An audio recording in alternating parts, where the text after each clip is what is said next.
Now, we just came out to frost seed some clover, and I wanted to tell you why we're doing that, how we're doing it, so that you can maybe relate it back to your own food plots. You know, first off, I'll say this is a hunting plot. And so last year we used our dual threat 365, has clover built into it, our bird's foot trefoil chicory, and a little bit of alfalfa. And so a really good high quality perennial mix. And when it's mixed in with that brassica, you'll find depending on how hard the deer eat it and how much it grew, there'll be areas where it's super thick and areas where it's light. So I like to come in here, and normally on the earthway setting with clover, I'd be at about setting 1.25. It seems like 1.5 is starting to get too much. So when I come into a setting like this, I'm going to do it a little bit lighter because we already have an established stand, and it's really different with clover and perennials compared to brassica.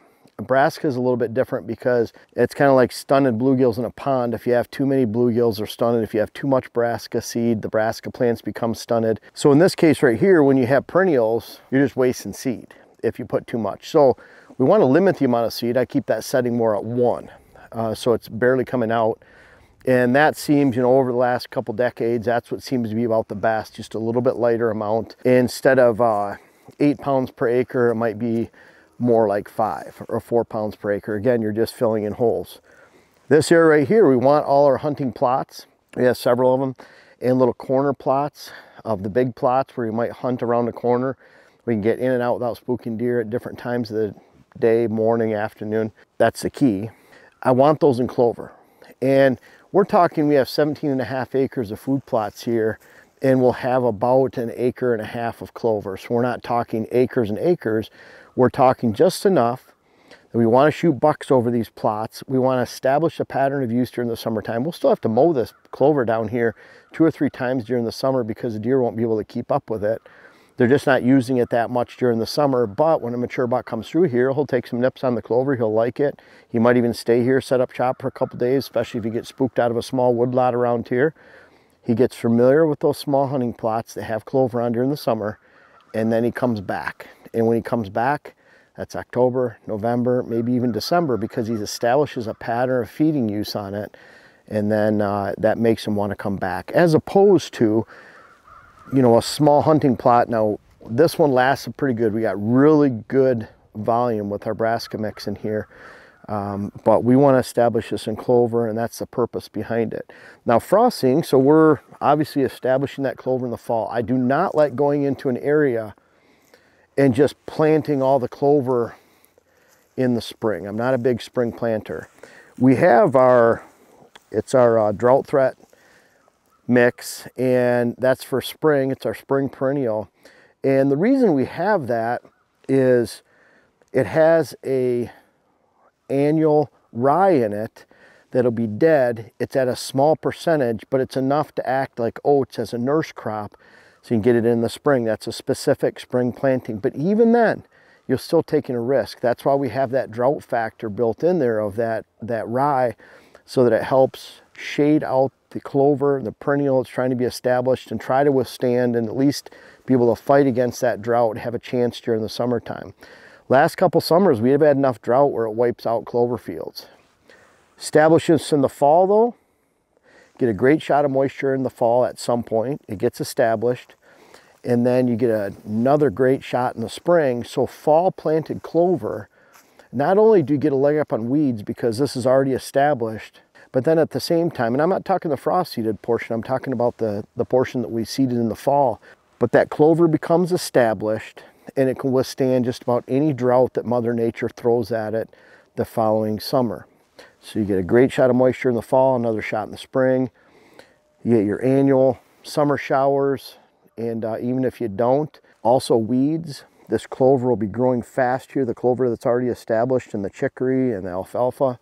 So we'll get a great mix coming in, and then by adding this and frost seeding. Hey guys, thanks for watching the video. We'll be right back. I really want you to check out our seed company, Pure Wildlife Blends. We changed the name from WHS to reflect Pure, what our seed's all about and our company's all about. Right now is a great time to be putting down our perennial, our Green Max traffic blend for trails and around the water holes, our switchgrass, our summer soil explosion.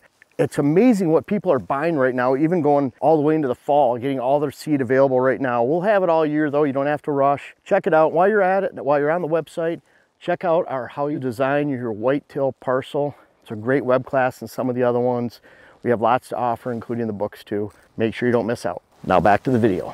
So we'll get a great mix coming in, and then by adding this and frost seeding, the current clover that's around, even if it's sparse, acts as a nurse crop, and especially the chicory too, to the freshly established frost seeding clover.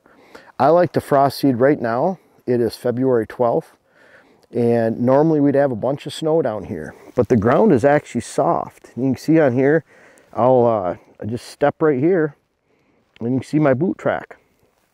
It's stepping down, and we're getting an imprint. You can see all the mud that's sliding around. Perfect conditions for getting the seed on soil. And by the time the temperature gets to the right temperature for germinating clover, it'll pop. Before then, that chicory and clover will already be standing up. It's amazing. It feels warm down here right now. We've had close to 60 already in the last 3 weeks. It's just crazy for this time of year. Even if we get another foot of snow on this, that clover's already down on the ground getting pressed into the soil.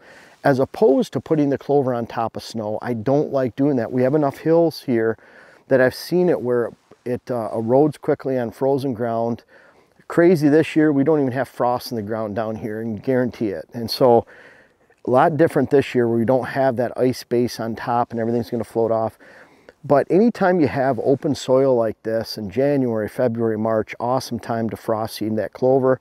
And it's the same with our switchgrass. Different management methods. We're getting this on here. We already have an established base. What are we going to be left to do? Mow. We can use clethodim if we have foxtail down here, some type of grass growing in here to kill the grass out. But other than that, we'll mow, use clethodim. And I like using the tactic of 1 quart per acre of glyphosate on established clover, meaning it's in its second year of growing or later. Not a bad idea, but a lot of times you put a number on, you put a hurting on your chicory, you could hurt your bird's foot trefoil, even the alfalfa. A lot of those varieties aren't Roundup resistant as much as clover. So consider that when you're putting it in. We already established great weed control last year. The brassica that was down here was a smother crop, so it limited the weeds and shaded the ground. So we have virtually no weeds out here, and this clover is going to have a great environment to not only establish what was previously planted in the fall, but also the frost seeded clover, because we'll have that nurse crop of the existing clover and chicory, alfalfa, bird's foot trefoil, and this is going to be a beautiful mix down here. Frost seeding switchgrass a little bit different. We can frost seed, it's not going to germinate until the soil temperature hits in the mid to high 50s, which is more like end of May, June for us. So we have the option of spraying several times, at least multiple times, before that switchgrass pops. So we can actually go into grassy established fields that we couldn't do that with clover. Clover will emerge faster than the switch.